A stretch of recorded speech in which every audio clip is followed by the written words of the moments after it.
পায় এই সব গান এখনও আমাদের বাঙালিদের গর্ব। বাংলার লোক ও সংস্কৃতির এক অন্যতম প্রধান অংশ হল এই বাউল গান। বাউল গান বাংলার ঐতিহ্যবাহী লোকায়ত সঙ্গীতের একটি অনন্য ধারা। নতুন বছরের আগাম প্রীতি শুভেচ্ছা জানিয়ে আজকে তোমাদের কাছে একটা নতুন ব্লগ নিয়ে হাজির হলাম। আজকে আমরা এসেছি রবীন্দ্র সদন, যাকে আমরা নন্দন নামেও চিনি। ভারতের তথা কলকাতার একটি বিখ্যাত সাংস্কৃতিক কেন্দ্র এবং থিয়েটার কমপ্লেক্স হচ্ছে এই রবীন্দ্র সদন। এটি দক্ষিণ কলকাতার আচার্য জগদীশচন্দ্র বসু রোডে অবস্থিত। আজকে আমরা কোনো ট্রেনে বা বাসে আসিনি। আজকে আমরা আমাদের নিজের প্রাইভেট কার নিয়ে আমি নিজে ড্রাইভ করে এখানে ওই দ্বিতীয় হুগলি সেতু পেরিয়ে সোজাসুজি জগদীশচন্দ্র বসু রোড ধরে পৌঁছে গেলাম রবীন্দ্র সদনে। আজ 20শে ডিসেম্বর অর্থাৎ 20/12/2024 আজকে চলে এলাম আমরা রবীন্দ্র সদন অর্থাৎ নন্দনে এই উৎসব দেখার জন্য। তথ্য ও সংস্কৃতি বিভাগ, পশ্চিমবঙ্গ সরকার, মাননীয় মুখ্যমন্ত্রী মহাশয়ের উদ্যোগে এখানে চলছে পৌষ উৎসব ও বিশ্ব বাংলা লোকসংস্কৃতি উৎসব 2024। এটি 27 ডিসেম্বর অবধি চলতে থাকবে।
বাউল একটি সম্প্রদায়ের নাম, যাদের আলাদা জীবন ব্যবস্থা রয়েছে, আলাদা বিশ্বাস, রীতিনীতি রয়েছে।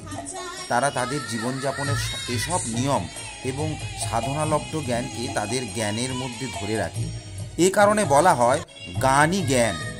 বাউলদের এসব গানকে বাউল গান বলা হয়। বাউলদের কেউ কেউ নিজেকে পাগল, মাতাল ইত্যাদি বলে সম্বোধন করে থাকেন। তারা এতটাই বিনয়ী হন যে নিজেকে কখনোই বড় বলে প্রচার করেন না, বরং সবসময় বলেন যে আমি সবার ছোট, সবার থেকে মূর্খ। তাদের এমন বিনয়ী স্বভাবের কারণে লোকে তাদেরকে সাধু, গুরু ইত্যাদি নামে সম্বোধন অনেকেই করে থাকেন।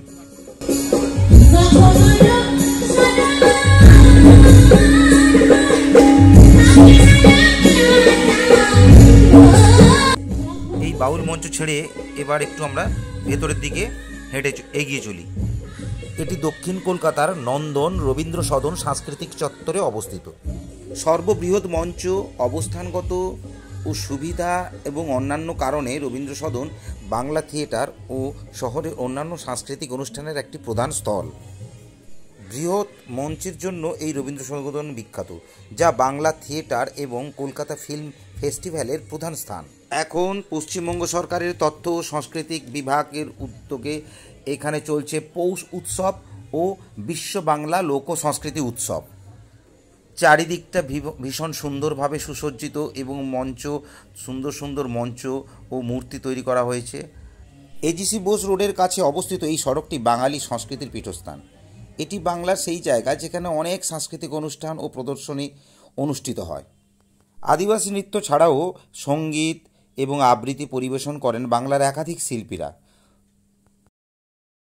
মাননীয় মুখ্যমন্ত্রীর উদ্যোগে এখানে যে মহানায়ক উত্তম কুমার প্রদর্শনীটি হয়েছে, আমরা এবার ওই প্রদর্শনী দেখার জন্য এগিয়ে যাব।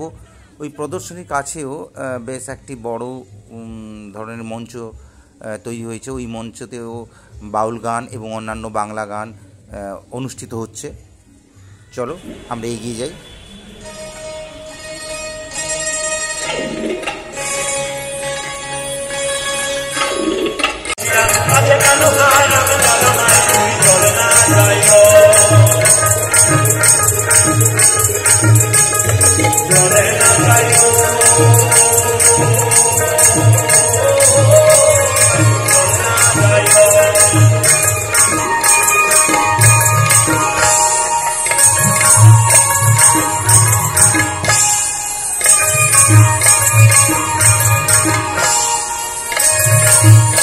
মঞ্চটির পাশেই রয়েছে মহানায়ক উত্তম কুমার প্রদর্শনী। এই যে এটা আমি দেখাচ্ছি ক্যামেরায়, এটা হচ্ছে মহানায়ক উত্তম কুমার প্রদর্শনী।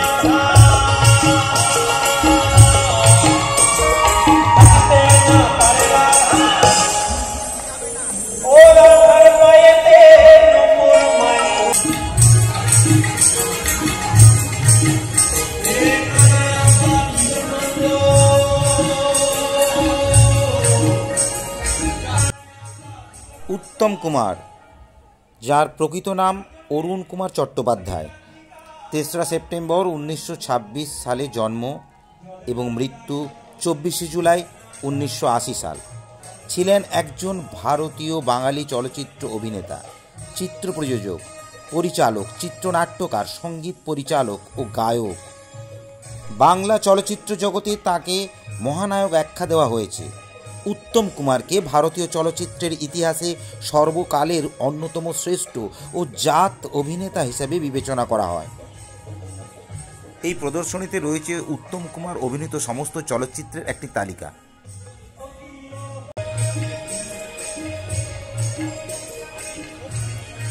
এবারে আমরা পৌষ উৎসব ও বিশ্ব বাংলা লোকসাংস্কৃতিক উৎসব 2024-এর আর একটি অংশে এসে পৌঁছলাম।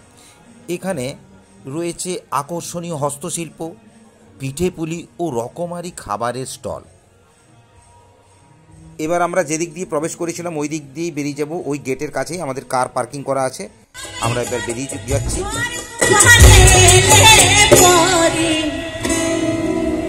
গান ভালো লাগছে তো? সবাই মিলে একটু তালে তালে হাততালি হোক। ধন্য ধন্য